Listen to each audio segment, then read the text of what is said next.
you don't forget what you've walked and you don't forget that grief. But we're also finding our way through that as a community and those baby steps and keeping one another held up in that way too. It's jarring to see this happening in your neighborhood, in your community. We heal collectively.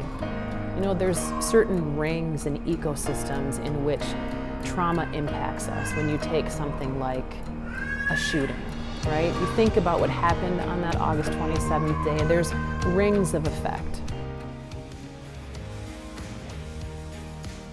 You're listening to Bigger Than Belief, real stories about real faith with real people whose belief is unbelievable. I'm your host, Adam Duxter. Thanks for joining us on Bigger Than Belief. Today is Thursday, August 27th. And for many around the Twin Cities, today is a really, really difficult day. 1 year ago today, a gunman opened fire during an early morning all-school mass at Annunciation Catholic Church, shooting through the stained glass windows towards students, staff, and parishioners inside. Inside, 28 people were injured, and 10-year-old Harper Moyski and 8-year-old Fletcher Merkel were killed. It's one of the single greatest tragedies to ever take place in the Twin Cities. In the days to follow, thousands would gather in vigils, remembering Harper and Fletcher, and in the months to follow, thousands more would petition at the Minnesota State Capitol on stricter gun laws, calling for a ban on assault weapons statewide. It also left many in the Twin Cities with a rallying cry, "When you pray, move your feet," an African proverb quoted in the aftermath.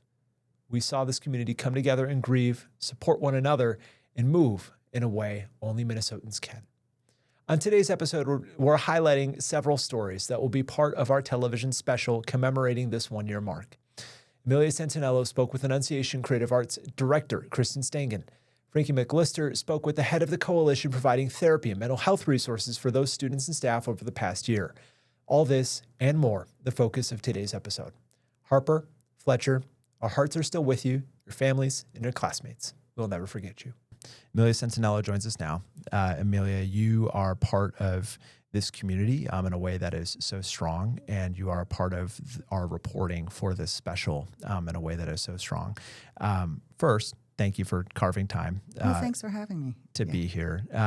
Your story that people will see as part of the Annunciation special that we're doing for WCCO was really impactful for me when I watched it. And then had a chance to watch basically the raw interview that you did. But for the people who are listening to this, can you give them just a little bit of background of who you talked to and just kind of the general tone of that conversation? Well, I spoke with Kristin Stang, who's the Director of Creative Arts at Annunciation. And we originally spoke to her for the Christmas program at that school right before that, because it's a huge program that everybody goes to. So that was in December. So that was pretty fresh, everything that had happened at Annunciation. And she was just so open at that time, when you have all this pain and trauma, and she interacts with all of these kids. So it was kind of a good place to go. She had her finger on the pulse of things, I would say. Mm-hmm. And she opened her classroom to us, and she showed us 2 candles. The kids, every day they light the candle. They remember Harper and Fletcher. So it was interesting to talk to her, almost a year, mm-hmm.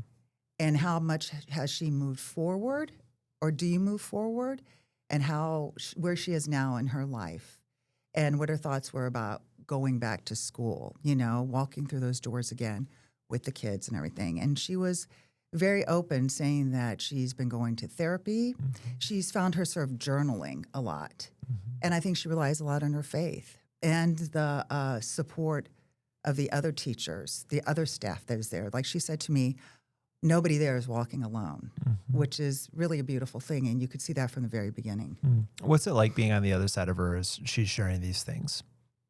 I think it's, you talk to people. It's always difficult in this kind of a situation to talk to people because you don't want to be intrusive. You don't want them to think you're trying to sensationalize a story. Mm-hmm. You just want a real person to tell us and share with people what they're thinking, what if they're feeling. Because I mean, you don't want to go after the kids, right? And ask the kids what's going on. So you're speaking to an adult, and she's very clear. I'm not speaking for the children. I'm not speaking for anybody else. I'm talking about my experience. So she was able to give us, like, a peek behind the curtain to see what was going on. It's difficult because Annunciation is right down the road from where we live. And our kids know a lot of the kids from Annunciation. We know a lot of families. So it's difficult. Even when it was happening, I would get choked up about it. It's jarring to see this happening in your neighborhood, in your community. So I'm not going to make it about me, but I feel for the people, It's but at the same time, it's wonderful to see that they have each other and they're all supporting. And she was saying that too, that the community just really came together for the school and for the kids and for the families. And they need that. She talks about walking in love every day. And I think that's important. Yeah. It is a weird feeling, I think, for many people in this newsroom, because you had mentioned, as a reporter and as a journalist, as an anchor, it's not about you. No, it's not. It's not, definitely. I think it's really hard as I get older you try to be very objective, right? And you kind of have this space, this shield. But something like this is really tough to see. I'm not saying that every tragedy isn't difficult, but this is especially difficult because it really hits home.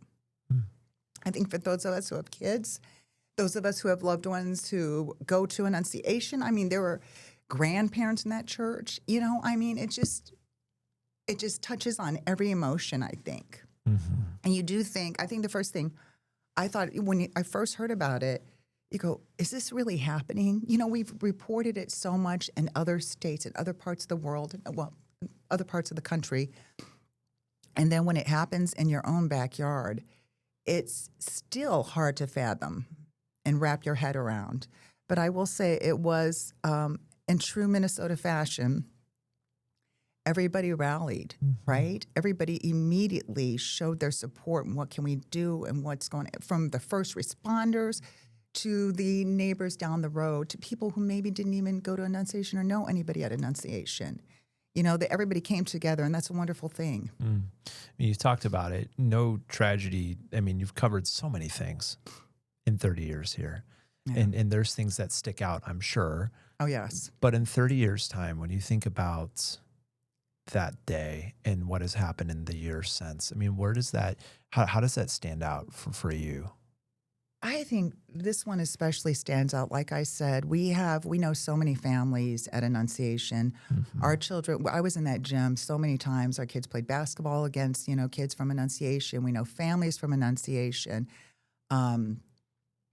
And really, our kids could have gone to Annunciation. We just happened to go to Carondelet. That was an easy walk. It was more of a location. It worked out that way. So it's really, it hit me and my husband especially hard because we know some people there intimately. We're friends with them. And the kids there, and some of the teachers there. So because of that, and I think that's how people probably feel who had some tie to Annunciation. It hits them especially hard. You're sympathetic and you're empathetic, on that, because I know the state of Minnesota felt that way, people, the community, but then you have those people who actually have those direct ties to families that are there, and kids. So, in the days following that, in the months following that, what has stood out to you just as a friend, an outside observer watching the way that things have transpired in the days and months since? I think the community, I know I've reached out and, we try to do stories. We don't want to be intrusive. We just we want to share, all the reporters, right? Just what is happening, what is going on, how people are doing. And I have noticed a couple of the emails like, thank you for remembering, because I think what does happen when you have a tragedy like that, a lot of times the world moves on, right? But if you've experienced it and you were in that tragedy, you're still living that consistently, I think. You think about something like that, you think about it all the time. So I think a lot of the people within that community, they want to remember and learn, like Kristin said, walk in love. I think that's important for her. And they appreciate the support.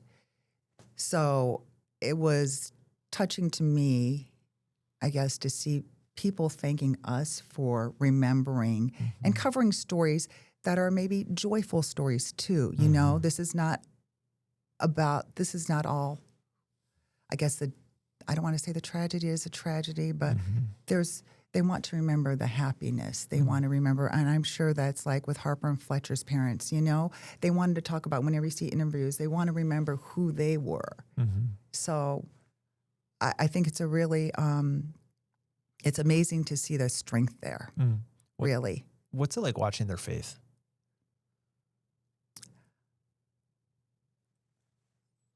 Well, I think in every tragic situation, not every, I don't want to say every, in most, you hear about people relying on their faith to help them get through things. I think sometimes when this happens, there are people who question the faith. Why would something like this happen? What kind of God? You hear that, you know what I mean?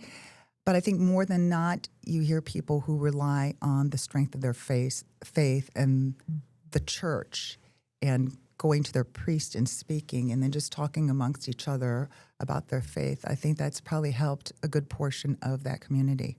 When you see that someone who has been through that such horrible thing is leaning on that and walking through that, I mean, what's that like when you're having these conversations? I mean, you have this conversation that we're going to hear in a moment, but what is that like when you're like, man, you have every reason to be upset? It's humbling, I think, and it's inspiring at the same time when you see that they have that strong of a faith that it is getting them through this instead of really questioning.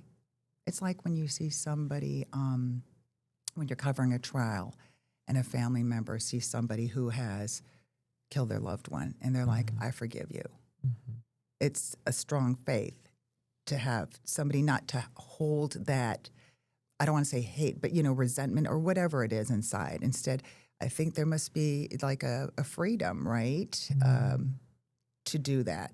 It's like healing for them. What do you hope people hear when they hear your story? And the story, ultimately not your story, but yes, the story, Kristin's story and the story about how that you've put together. What do you hope people take from it? I hope they see that this community is very strong and they have a staff who is there every step of the way for each other, for the children, and that they are trying to heal from this with each other, and that they do have a strong faith and that they do rely on that to help them get through this. And that they want people to also remember the beauty of the people that they've lost, you know, and not to forget them. And I asked her a question, and I hated saying back to normal because, you know, and she said, we'll never go back to normal, but it'll be maybe a new normal. And that's what they're adjusting to and trying to figure out right now. And they still need, even though it's a year, that they still need the love and support of the community. And they don't want to be forgotten, you know? Well, I think you, like many in this newsroom, had such a strong, tangible connection that made this reporting so significant. But I also think you, like the others that we've heard from today, understand the role that you play. And just, it's cool hearing how humbling that's been for the people that have had a hand in this project commemorating 1 year. And just a realization that it's so humbling in this career to share these stories of these people who have remarkable courage and faith and resilience. So I think people are really going to enjoy the story that you've told. And I'd love to leave them with a extended cut of that interview, but is there anything else you'd want people to hear from hearing from you? I'm not going to break down again, Adam. I don't know. I guess in the words of Kristin Stang, really walk in love. I think there's so much division and everything in our world today. I think you just remember, love thy neighbor. Can you talk a little bit about that and what you have done? And I don't know if there is, your faith is very involved in that, but if you don't mind sharing that. Absolutely. So one of the very first things that I did was I actually started writing again. And I enjoy written word and text, and started journaling. It started with just baby steps of what I was feeling on a given day, and especially in the early days, trying to process what can't be processed. From there, it's a great deal of, honestly, therapy and working through those emotions and everything that was experienced, walking through that personally, individually, and then collectively as well. We're very fortunate at Annunciation to have the support of the Washburn Center for Children, who has been with us every step of the way, really supporting our students and supporting us as a faculty as well. And so talking with them, knowing that they're there and having the resources to lean on has been monumental in that beginning process of healing as well. I think for myself, the arts is always pivotal. And whether that is directing the students and finding a story with them to build on stage, or just embracing music and the arts within the community, that is monumental in my own healing. I know during the Christmas program and your room, and you saying this is a place, I don't want to say not safety, but more of where people can feel safe and express themselves, the kids. And I remember that you had a tradition there where the kids, with the lighting of the candle. Right. Do you still have that for Harper and Fletcher? Is that something that you do still to this day? We do, actually. And if I even remotely miss a moment, the kids are the first to say, we have to light Fletcher's candle, we have to light Harper's candle. And it's huge in the creative arts classroom. And we maintain the 2 candles that were part of the Christmas program because they have symbols of what we remember of Fletcher and Harper. And I think, obviously for myself in the space, that's huge. They were and are incredible human beings, and we want to have that. Have you noticed over the past year for the children, for your students, that do they speak with one another? Are they very open about everything? And have you seen growth or healing? I think throughout the kids we've seen healing, we've seen steps toward healing. They're still children. They still love to embrace life, to have fun. At the core of their dear friends of Fletcher and Harper, that's embracing of life and of fun is what we want to remember. And so we've seen the healing steps. It's a process, and the kids are all on their own individual place with that process. It's not going to be an immediate healing. There's nothing about it that will be immediate, but we've seen baby steps, and they are incredibly strong, and they can do hard things, and they're doing those hard things. And you talked about the kids having one another, and you spoke a little bit about your colleagues too. Does it help with each of you can speak to one another, or do you speak to one another about it? I think if one of us was walking it completely alone, it would be incredibly challenging. And the fact that we have each other to lean on, it's pivotal. And when I say I work with some of the best people, I work with some of the best individuals. They're extraordinary at what they do. And so if there's ever a moment when one of us feels like we are stuck in the mud, which is what grieving can feel like, you're lifting that foot out of the mud and you're trying to find your way, there's always someone who kind of looks back at you and says, hey, with a look, I get it, I'm there, this is hard. Or a hand on the shoulder and I got you. And I think healing's the same way, right? You don't forget what you've walked and you don't forget that grief, but we're also finding our way through that as a community and those baby steps and keeping one another held up in that way too. What would you say when you look back in the past year, what has been the most difficult part of it? I think the raw reality that how do you walk through something that shouldn't have happened? and how do you stand again moving forward? And we have, and we've, you know, found our way in that. I think this last spring I did 2 musicals with the kids, and the 3rd, 4th, and 5th grade musical was so much fun and so enjoyable. And there's that raw reality in the back of the mind that I'm missing too, who should be up there and should have been part of that. So I think that's the hardest thing.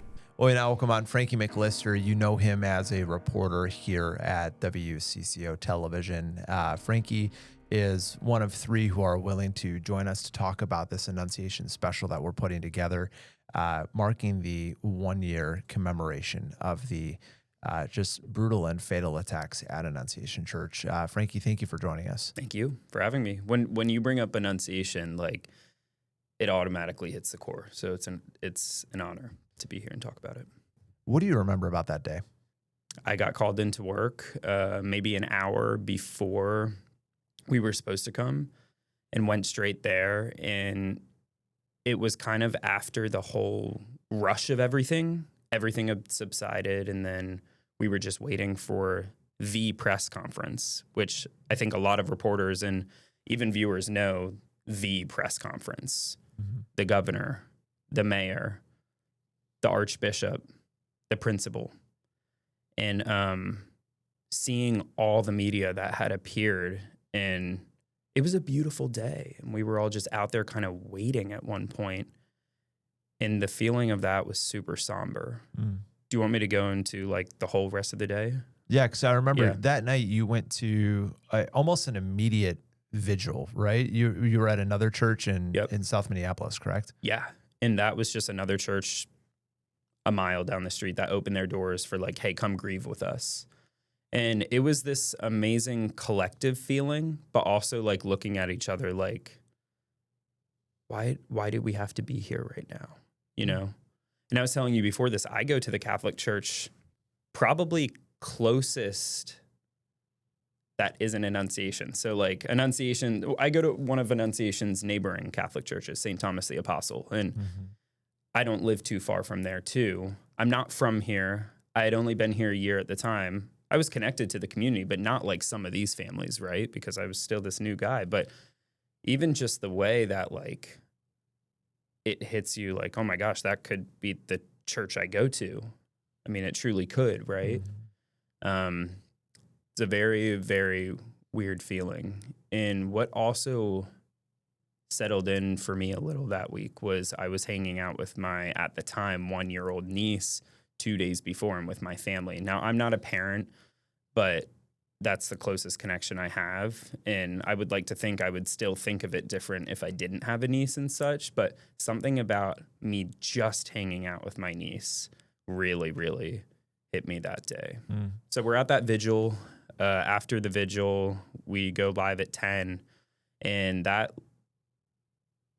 I'm being completely honest with you, it just like kind of hit me out of the blue when we were live. And if you see my live shot, I kind of tell Frank and Amelia, like, I just say it's super surreal to be here because it was. You know, we've seen, unfortunately, these events happen for years now at this rate, right? But you never have a school shooting on your list as a reporter. Then just to know that, like, wait, I'm also Catholic. This was a Catholic church, you know, and just kids in general, man, you know. You were tapped, as were many in our newsroom, with putting together a story to mark this 1-year commemoration. Tell our listeners a little bit about the story that you did and that they'll be seeing for the special that's out today. Yeah, so I interviewed Jenny Britton. There's some interviews, Adam, where you just leave as a journalist and you're like, that is an incredible person. And that was Jenny. So she's the head of all things clinical at Washburn Center for Children. For those who are tuning in outside of Minneapolis, Washburn is a historically known psychological center for children, I should say. They've been helping children in this realm in Minneapolis for years on end. And actually, the founder of Washburn also founded WCCO. So that's a whole sidetrack. But anyway, she talked about how their organization moved into Annunciation I think it was like 5 days, 7 days after, they have been on the ground at Annunciation still as we speak right now. Mm-hmm. And I've also connected with some Annunciation community members who have said Washburn has done the most incredible job of helping us heal and grieve and simply just like get through it. Mm. So Jenny talks about what that looked like, what it has looked like, what it looks like now. Something that really stood out to me is that she is a trained professional, right? Mm-hmm. Does this type of work all the time. And unfortunately, she said she goes into communities of tragedy often. I mean, it's her job, right? And to help, someone that's going through something of that realm. She said in her whole career, she has never felt what she feels with helping Annunciation. She said the strength and the power of the community, it's even hard to describe, she says, and just like what they have. And it's for you to decide if it's the connection with the Lord, right? Is what truly sticks out to her. And she got emotional when we were talking about it because I told her what a lot of the Annunciation families have told me about how amazing Washburn's been. And she said simply that it is an honor that a community like that would welcome her in and the whole Washburn staff with open arms. Mm. And we're going to listen to a portion of this interview, Frankie. For our listeners, it was taped at a public library, so you will hear some excited young kids in the background playing from time to time. But quickly before we play this, Frankie, what do you hope people get out of this conversation that you have with Jenny? I hope Jenny, she really highlights like about how if you're trying to think of them, everyone wants to help, right? You might think helping is in how you think, right? But really, really put yourself in their shoes. If you were them, what would you need? If you were the school, what would you need? Mm-hmm. She talks a little bit about it, so I don't want to kind of give it away. I want you to hear it from her.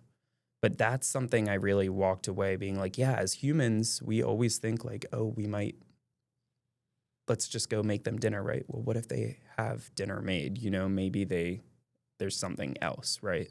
So that was something huge that she brought up that I think right now as we hit this time, a lot of people are like, how can I help? And she explains that well. Frankie, thank you for joining us. We're going to play an extended clip of your interview with Jenny Britton, Chief Clinical Officer for Washburn Center for Children. You can see Frankie's full story that he did with photojournalist Dave Schwab as part of our Annunciation special that is out tonight if you're listening to this on the morning of the 20th, or if you're listening to this 27th rather, or if you're listening to this beyond the morning or afternoon of the 27th, you could find it anywhere you find WCCO content. Here is a portion of Frankie's interview with Jenny Britton. What's your involvement been since that August day? So Washburn's been on site about a week after August 27th. So we have been on site providing direct care to the students, the administrators, the teachers at the school. So we have staff dedicated to doing that work, and we will continue through this next school year. What does that look like, though? I mean, you have, good question, assuming hundreds of people in a staff of, I don't know. 175. We have 175 therapists right now. Wow. At Washburn. So you have a lot. We have a lot. But Annunciation isn't your only client, too. Right. What did it look like, and what has it looked like this year to kind of bring that all hands on deck effort? What it's looked like has been an adaptable approach. It's really the only thing we could have done, right? I mean, there's different phases of recovery. There's different ways in which communities need help at different times. So we really started by having more like 8 or 10 staff on site during a school day, making sure that we had experts in early childhood, in elementary age development, and middle school development who could be there for moments of crisis, like I can't be in my classroom, or I'm so panicked and worried, or someone dropped their water bottle and it reminded me of being in that church. And so really just engaging with the kids as they need us, helping the teachers as they need us. And so there's a lot of us there for those first, several months of that work. And our primary goal was getting kids back to school. That's really what we were hoping to help them do, reestablish a sense of psychological safety. When your physical safety has been compromised, one of the best things you can do is reestablish psychological safety, and that's more about connections, relationships, feeling like you can talk about how you're doing, you can show how you're doing, and that was really our primary intent. Eventually we went down to more like 6 folks, and then we went down to 3 because the kids started to settle in to the structure of the school day, and well, there's always adjustments. There were less and less of those like bigger adjustments about coming to school. And so right now we have 3 full-time dedicated staff who are there on site, and we have 2 additional staff that are providing support for teachers, parents, administrators, and then I'm responsible for the overall mental health leadership, like the mental health recovery effort of the school. There's a large community that wasn't at Annunciation that still very much care about what happened in that community. Why is it so crucial they understand something as small as a water bottle dropping can be triggering for some? The reason it's important for us as a community to understand is because we heal collectively. You know, there's certain rings and ecosystems in which trauma impacts us. When you take something like a shooting, right? You think about what happened on that August 27th day, there's rings of effect. What happens in trauma work and in healing is that what you ultimately want is integration. And so we can't heal without people around us having an understanding, being able to say, hey, we're not using that word right now. I wonder if you could use this word or this phrase instead.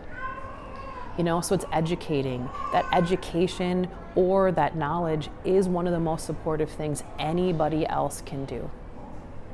It's honoring to their experience, it's honoring to their recovery, and you are showing that you're willing to learn and adapt in order to support them the very best that you can. We now welcome into the studio Caroline Cummings, out of maternity leave, Yes. gracefully to come spend some time with us talking about this. Yeah. I'm really grateful for you doing that, because I do think for you in particular, this next Thursday, or as we're taping this on August 20th, 1 week out, is a day that really has stuck with you. Yeah. When you think back to the day of the attack at Annunciation, walk us through what that day was like for you. Well, first of all, thanks for having me. And, you know, I wouldn't come out of maternity leave for anything else, because this day, this story, this community really still means so much to me as somebody who very much was not a part of it, didn't even know about the parish. That's not where I call home in the Twin Cities. But, you know, it was so shocking and still lingers. That day, I remember every detail as if it were yesterday. I was on the noon shift, as you know, at WCCO. We report from the noon. We start a little bit earlier. Was going to go to a run-of-the-mill press conference, actually on an election ballot measure, like a campaign to get St. Paul voters to approve this ballot measure. And so as a political reporter, right, like that's, you know, a pretty simple, straightforward story. And it was just, you know, one of those days where I was like thinking to myself, oh, this is, you know, this will be pretty simple, right? All of my script done by this time. Yeah.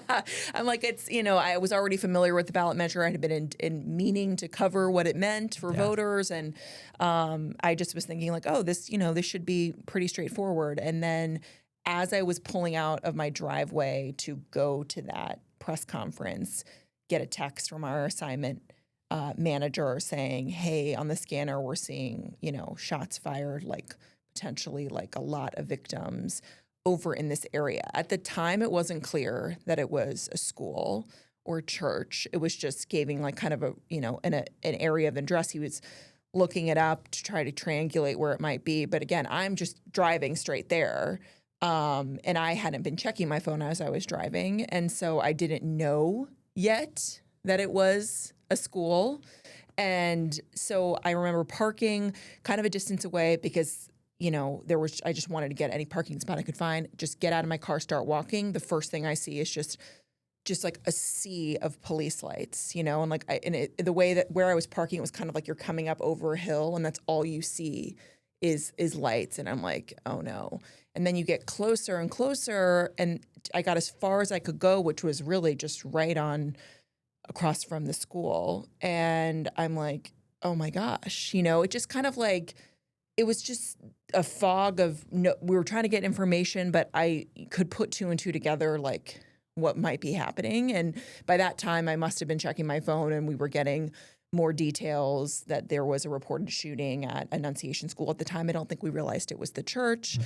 And I just remember one of my core memories from like the early morning, because almost as soon as I was there, I kind of went on TV. We didn't have a photojournalist wasn't there yet, because, there's all these different barricades. You can come to Annunciation from two different directions, from Lyndale or off of 35 from the other direction.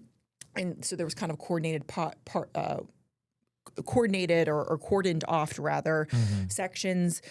So I just like went on Zoom on my phone to just start talking to Heather and AJ about what we were seeing, what we were doing. And I remember seeing a little girl be escorted out of the school with her parents, and she had her arm in a sling, like as if she had been hit by shards of glass, and in her little school uniform. And that just was the first moment where it hit me, and I like started crying, because I am Catholic. I went to Catholic school my whole life until college. And I just, it was early back to school. I just like seeing that little girl, I saw so much of like, I was that little girl at a time. And even then I didn't know the enormity of what had happened, but it was like, for me, it was this is really something terrible has happened here. You had an interview with a student that was essentially happening live on air. Yeah.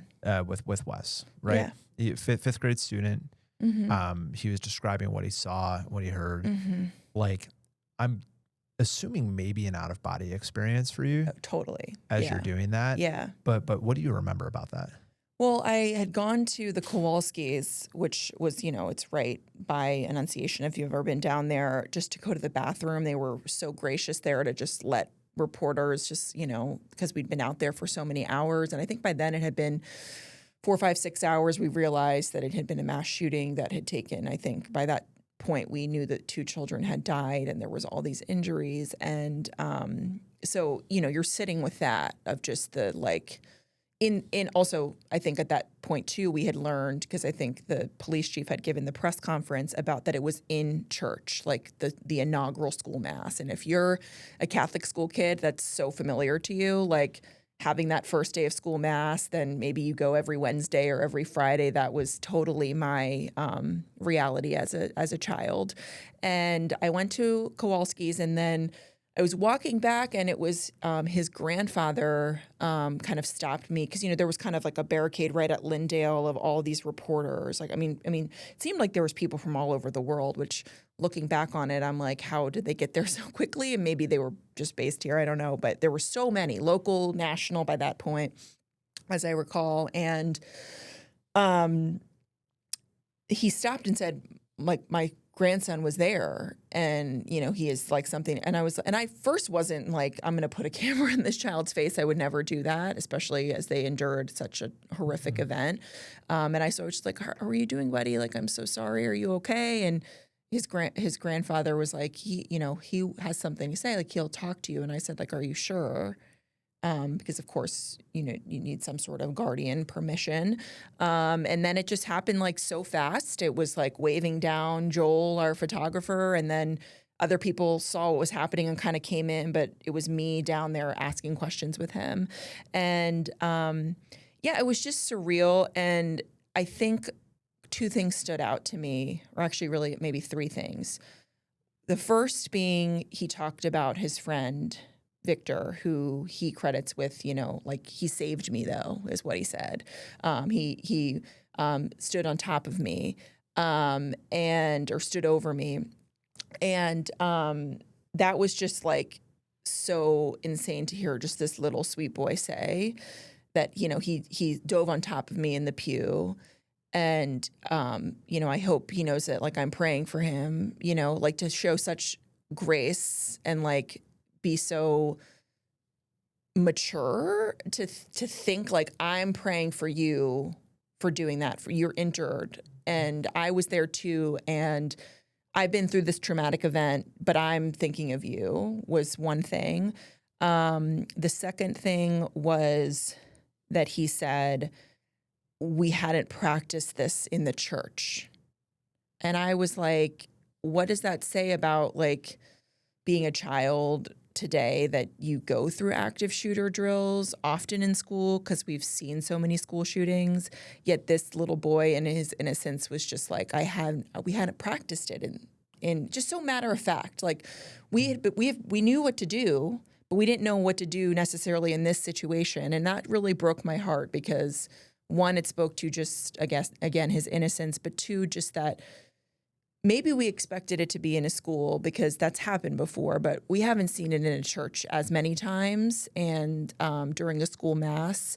And so I never thought it would be in there, you know? And I think that really ripped my heart apart because that should be a place that is so sacred. And we've seen other sacred spaces fall victim to mass violence before, Christian churches, synagogues. And that always got me because it should be the place you feel the safest, praying, being with your community. And in this case, it was praying, being with your community and your classmates on your first, mass back to school.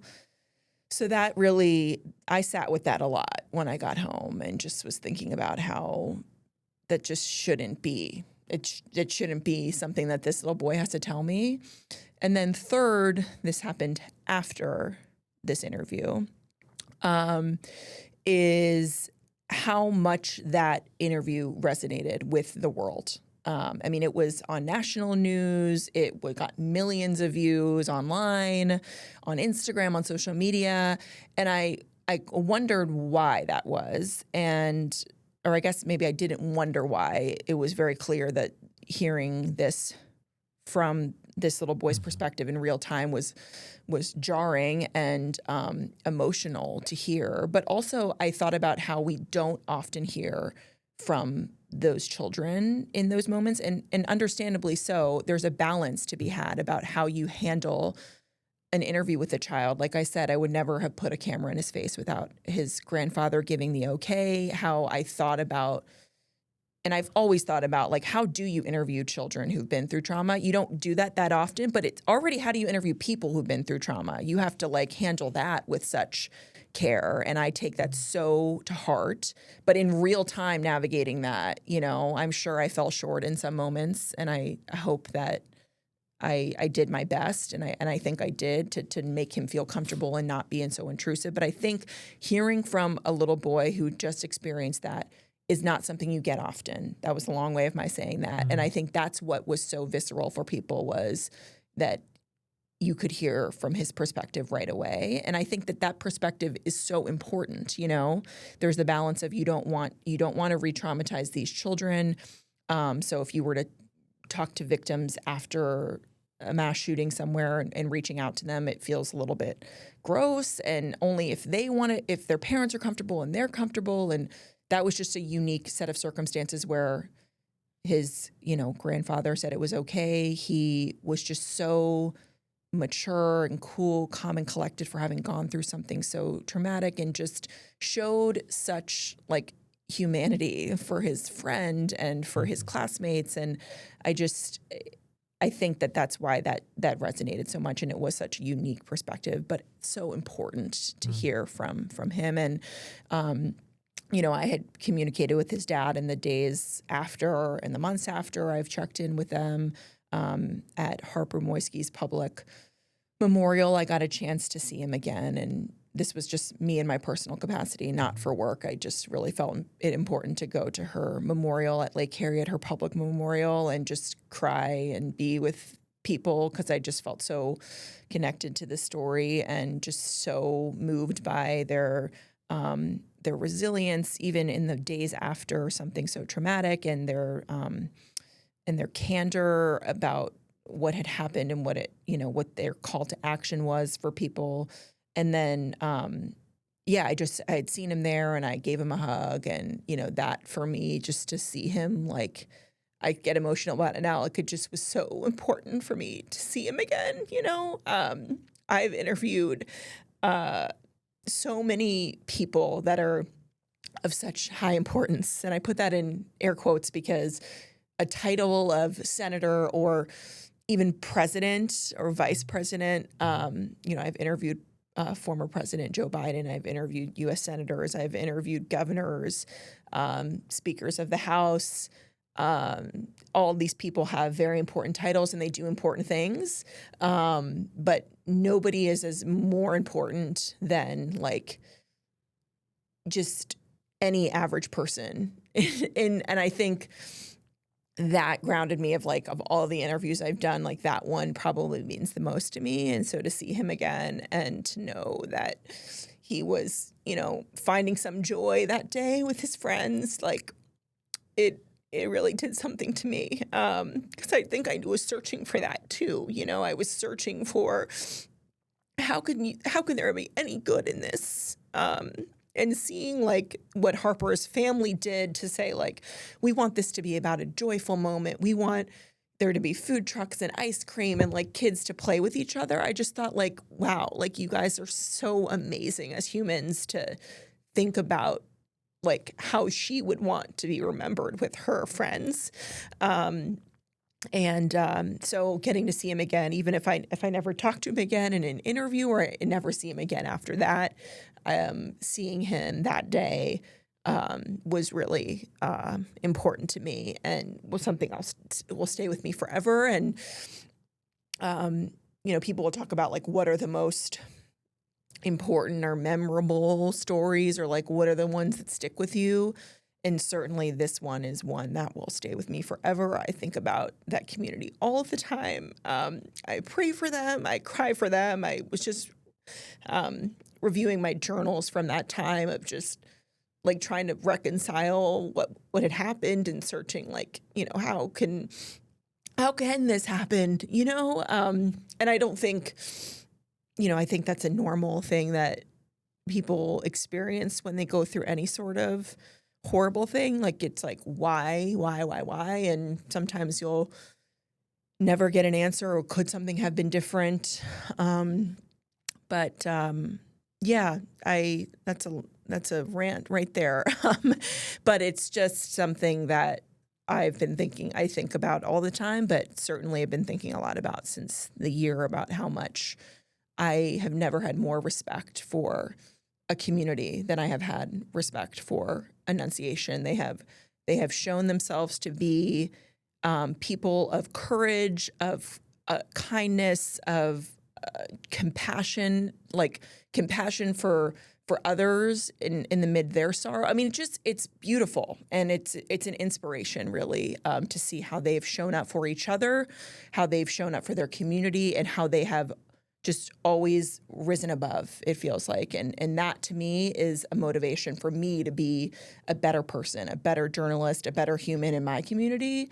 And I hope that that's how other people feel about them. And, this sounds so weird for me to say as somebody who seriously didn't know anything about them until that day. And I wish that's not the reason I knew about them, because they were obviously such wonderful people in a wonderful community before this horrible thing happened to them that they didn't deserve.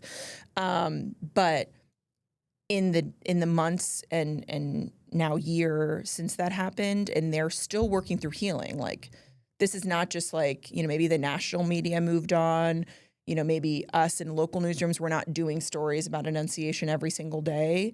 But they have to sit with that and live with that. And each time they've shown themselves to be people who, despite all of that they're going through together, that they put others before themselves. And I think that's just a really beautiful thing. Thank you again for tuning into a somber episode of Bigger Than Belief for this week's episode, as we remember Harper and Fletcher, their families, the kids and teachers and parishioners at Annunciation Catholic Church. We will be back next week with another episode of Bigger Than Belief, as we do every Thursday, share real stories about real people and the real faith that they hold. And we've got something really, really exciting coming up exactly 1 week from today. Thursday, September 3rd at 12:30 p.m. at the WCCO television booth at the Minnesota State Fairgrounds. We are taping a live episode special of Bigger Than Belief out at the fair. And as of today, I can tell you we've got a guest lined up, potentially multiple, but one for sure. And it's going to be a really exciting guest because we are going to have the folks from Hamlin Church. Obviously, Hamlin Dining Hall, a Minnesota State Fair staple. I just learned this today. It's year 129 for them at the Minnesota State Fair, the Hamlin Church Dining Hall. They've been serving up food and community for over 125 years. And I had a chance to talk to the Reverend today over the phone. Man, that is their mission, is doing the food and doing the community. And they believe that it's been the mission all along. So they will be joining us with some brand new food items, talking about their mission over the course of more than a century time at the Minnesota State Fair. And we'll also have some other fun activities and exciting guests joining us for that live taping. So you won't want to miss it. It's only going to happen once, a live taping of Bigger Than Belief at the Minnesota State Fair at 12:30, September 3rd. Join me there, meet me, take a photo, shake hands. It'd be a great chance to get to know you, the listener of this show. So we will be right back with that live taping next Thursday. In the meantime, we will see you very soon. Be well, take care of yourself. We'll see you then.